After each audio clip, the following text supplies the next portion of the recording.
नहीं होनी चाहिए।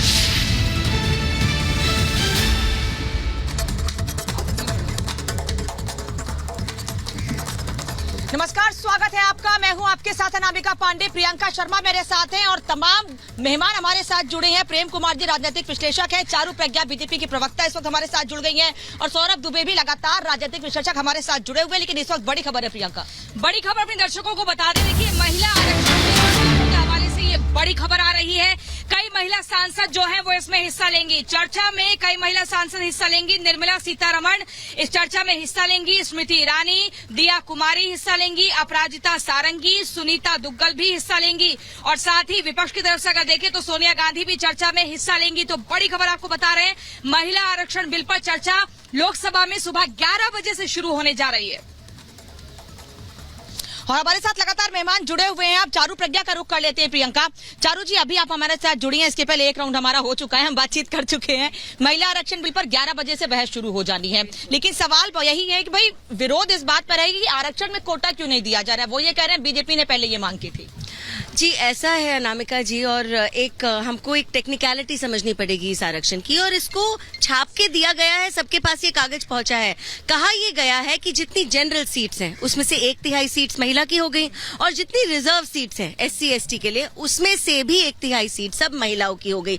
तो भाई कहाँ नहीं दिया कोटा, दे तो दिया कोटा। तो रिजर्व सीट्स में से भी जब 1/3 सीट्स हमने रिजर्व कर दी, अब क्या बातचीत करने को रह जाता है। मुझे विपक्ष की एक बात समझ नहीं आती। एक तरफ कहते हैं हमारा पूरा सपोर्ट है इस बिल को, हम समर्थन देंगे महिला आरक्षण को, लेकिन समर्थन देने के साथ साथ वो इतने सारे इफ एंड बट लगा देते हैं समर्थन। लेकिन चारू प्रज्ञा, एक सवाल यहाँ से ये भी आ रहा है कि इसका जो परिसीमन का जिक्र हो रहा है, जो सेंसस का जिक्र हो रहा है, तो कह रहे वेग है, अस्पष्ट तारीख है, उसको लेकर आप कैसे नहीं, वेग नहीं है। पहले तो आप एक समय की एक डिमांड समझिए। पहली बात तो इसको हमें रैटिफाई कराना पड़ेगा स्टेट असेंबली से। तो अगर आप प्रदेश जाएंगे तो क्या ये रातों रात हो सकता है?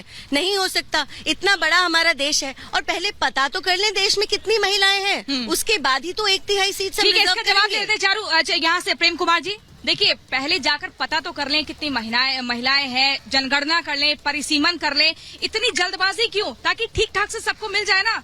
तो आपको लगता है कि जल्दबाजी हुई है? महिला आरक्षण बिल लाने में जल्दबाजी हुई है।